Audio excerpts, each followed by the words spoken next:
નમસ્કાર. The orbit affair ચેનલમાં આપનું સ્વાગત છે. આજે ફરી એકવાર આજના કરંટ અફેર લઈને આવ્યો છું, જે ઇમ્પોર્ટન્ટ રહેશે અને આવનારી એક્ઝામમાં આવી શકશે.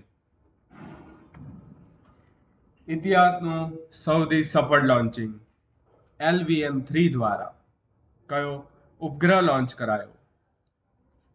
બ્લુબર્ડ બ્લોક 2. આ ઉપગ્રહનું વજન કેટલું હતું? 6100 કિલોગ્રામ. લોન્ચિંગ ક્યાંથી થયું? લોન્ચિંગ થયું આંધ્રપ્રદેશના શ્રી હરિકોટા સ્થિત સતીશ ધવન અંતરિક્ષ કેન્દ્ર ખાતે. આ મિશન કોની વચ્ચેનો એક ભાગ હતું? આ mission new space India limited અને AST સ્પેસ મોબાઈલ વચ્ચેનો એક ભાગ હતો. ઇસરોએ 2025ના વર્ષના તેના છેલ્લા મિશનમાં સૌથી વજનદાર સંદેશા વ્યવહાર ઉપગ્રહ બ્લુબર્ડ બ્લોક 2 ને સફળતાપૂર્વક લોન્ચ કરી ઇતિહાસ રચ્યો છે. મિશન અંતર્ગત અમેરિકી કંપની AST સ્પેસ મોબાઈલના 6100 કિલો વજનના અત્યાર સુધીના સૌથી ભારે ઉપગ્રહ બ્લુબર્ડ બ્લોક 2 ને 520 કિલોમીટર દૂર સ્થિત પૃથ્વીની નીચલી કક્ષામાં સ્થાપિત કરાયો છે. આગળ વધીએ. આમાં બીજી બાબતોમાં પેલોડ ક્ષમતા છે, જે પૃથ્વીની નીચલી કક્ષામાં 10,000 કિલો અને પૃથ્વીની ઉપલી કક્ષામાં 4,200 કિલો. સક્સેસ રેટ 100% છે LVM નો.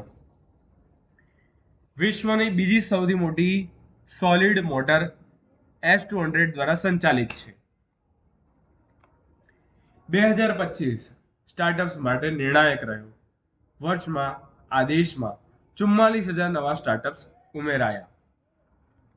તેમાં કયા ક્ષેત્રે સ્ટાર્ટઅપ્સનો ખાસ ઉછાળો જોવા મળ્યો? AI, ગ્રીન ટેક, એગ્રીટેક અને હેલ્થ ટેક. 2025માં કઈ નવીનતા આધારિત પુરસ્કાર યોજનાઓ ચાલી? રાષ્ટ્રીય સ્ટાર્ટઅપ પુરસ્કાર 5.0. બ્લુબર્ડ બ્લોક 2 નું લક્ષ્ય શું હતું?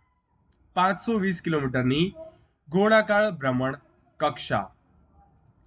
અગત્યની બાબત એ છે કે બ્લુબર્ડ બ્લોક 2 સેટેલાઇટ સફળતાપૂર્વક લોન્ચ કર્યું, જે અત્યાર સુધીનું સૌથી ભારે કોમર્શિયલ સેટેલાઇટ છે.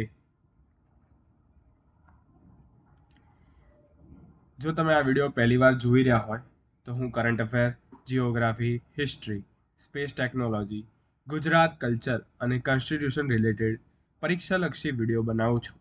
આ વિડીયો પસંદ આવે તો તે બી જોજો અને લાઈક અને સબસ્ક્રાઇબ કરજો. ધન્યવાદ. આગળ વધીએ. કયા દેશમાં પ્રથમવાર પોલિમર એક રિયાલ નોટ જારી કરી છે? ઓમાનમાં. ગેડે અગુસ એ કયો નવો રેકોર્ડ બનાવ્યો છે? ગેડે અગુસે એક ઓવરમાં 5 વિકેટ લીધી છે. ગેડે અગુસ કયા દેશના વતની છે? ઇન્ડોનેશિયા. તેમણે આંતરરાષ્ટ્રીય ક્રિકેટમાં એક ઓવરમાં 5 વિકેટ લીધી છે, કંબોડિયાની ટીમ સાથે.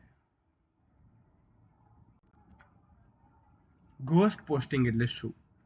આ એક પ્રકારનો નવો સાયબર હુમલો છે, જેમાં હેકર્સ પાસવર્ડ કે સિમ કાર્ડ બદલ્યા વિના વોટ્સએપ પર નિયંત્રણ મેળવે છે. કમ્પ્યુટરનું જે સેક્શન છે એક્ઝામમાં, તેમાં વાયરસ અને ફ્રોડ રિલેટેડ પ્રશ્નો આવતા હોય છે. તો આ ઘોસ્ટ પેરિંગ આ નવું છે, તમે આના પર ધ્યાન આપજો. નીચે ફ્રોડના ટાઈપ આપ્યા છે: ફિશિંગ, વિશિંગ, સ્મિશિંગ. તે રીતે આ છે ઘોસ્ટ પેરિંગ, પોસ્ટિંગ નહીં, પેરિંગ. નવો સાયબર હુમલો જેમાં હેકર્સ પાસવર્ડ કે સિમ કાર્ડ બદલ્યા વિના વોટ્સએપ પર નિયંત્રણ મેળવે છે. તેઓ વપરાશકર્તાને હાય, આ ફોટો જુઓ જેવો સંદેશ સાથે એક લિંક મોકલે છે. લિંક પર ક્લિક કરતા જ એક નકલી વેબસાઇટ ખુલે, જે તમારો ફોન નંબર દાખલ કરવા માટે પ્રોત્સાહિત કરે છે અને હેકર્સ તેમના ઉપકરણ સાથે લિંક કરી અને લૂંટી લે છે તમને. નીચે ફ્રોડ ટાઈપ આપેલા છે, જે પાછલી એક્ઝામમાં આવી ગયેલા છે. પહેલું છે ફિશિંગ, નકલી ઈમેલ, વેબસાઇટ દ્વારા પાસવર્ડ, બેંક ડિટેલ્સ મેળવવાનો પ્રયાસ. વિશિંગ, ફોન કોલ દ્વારા પોતાને બેંક અથવા સરકારી અધિકારી બતાવીને માહિતી મેળવવી. સ્મિશિંગ, SMS દ્વારા ખોટા લિંક માહિતીને ડેટા ચોરી. ટ્રોજન હોર્સ નકલી સોફ્ટવેર જે અંદરથી ડેટા ચોરી કરે છે. કીલોગર કીબોર્ડ પર લખાયેલું બધું રેકોર્ડ કરે છે. રેન્સમવેર લોકોની ફાઇલો લોક કરે છે અને પૈસા માંગે છે. આ વર્ષની કેટલીક અગત્યની ઘટનાઓ.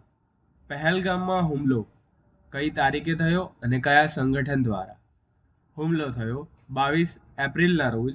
સંગઠન હતું ધ રેઝિસ્ટન્ટ ફ્રન્ટ. તેના જવાબમાં ઓપરેશન સિંદૂર. તારીખ હતી 7 અને 8 મે. કઈ મિસાઇલનો ઉપયોગ થયો? બ્રહ્મોસ, હેમર અને સ્કેલ્પ.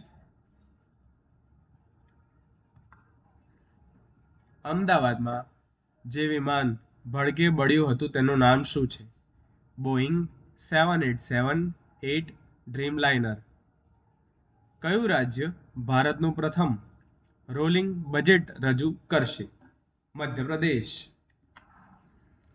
ભારતીય વન સંશોધન અને શિક્ષણ પરિષદનું મુખ્ય મથક ક્યાં આવેલું છે? દહેરાદૂન. આ હાલ ચર્ચામાં એટલે રહ્યું કારણ કે અરવલ્લી પર્વતમાળાના ભાગરૂપે જે ઠરતી ટેકરીઓ પર છે તેના પર તેમણે અહેવાલ તૈયાર કર્યો છે.